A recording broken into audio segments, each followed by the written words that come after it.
भारत द्वारा पांचवी पीढ़ी के स्टील्थ फाइटर जेट की खरीद को लेकर बड़ा अपडेट सामने आया है। अमेरिका के F-35 और रूस के Su-57E में किसी एक का चयन होना है, लेकिन भारत ने तस्वीर साफ कर दी है। भारत की वायु शक्ति को नई ऊंचाई देने की तैयारियां जोरों पर हैं। अब सवाल ये उठ रहा है कि देश अपनी अगली पीढ़ी की जरूरतों को पूरा करने के लिए किस पांचवी पीढ़ी के स्टील्थ फाइटर जेट को चुनेगा, अमेरिका का F-35 या रूस का Su-57। इस बहुप्रतीक्षित सौदे को लेकर एक बड़ा अपडेट सामने आया है, जिसने रक्षा विश्लेषकों और रणनीतिक हलकों में हलचल मचा दी है। भारत ने साफ संकेत दिए हैं कि वह सिर्फ अपने विमान ही नहीं बल्कि तकनीकी संप्रभुता और स्वदेशी एकीकरण को प्राथमिकता देगा, जिससे इस सौदे की दिशा पूरी तरीके से बदल सकती है। भारत और रूस के बीच Su-57E स्टेल्थ फाइटर जेट खरीद को लेकर एक बातचीत चल रही है, लेकिन भारत ने इसमें एक अहम शर्त रखी दी है। डिफेंस सिक्योरिटी एशिया की वेबसाइट पर छपी रिपोर्ट के अनुसार भारत चाहता है कि इस फाइटर जेट के मुख्य सिस्टम खासकर रडार और भारतीय तकनीक से बदला जाए।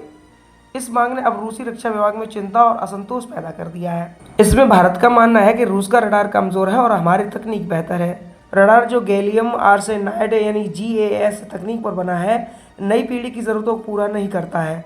भारतीय विशेषज्ञों के अनुसार यह रडार लंबी दूरी की पहचान, ऊर्जा की बचत और जैमिंग से सुरक्षा जैसे मोर्चों पर कमजोर है। इसके मुकाबले भारत द्वारा विकसित किए गए गैलियम नाइट्रेट यानी GAN आधारित उत्तम और विरूपाक्ष AES रडार ज्यादा सक्षम है। ये रडार बेहतर गर्मी नियंत्रण, सटीक सिग्नल पकड़ने की क्षमता और उच्च जैमिंग प्रतिरोध प्रदान करते हैं, जो आधुनिक युद्ध स्थितियों में बेहद जरूरी है।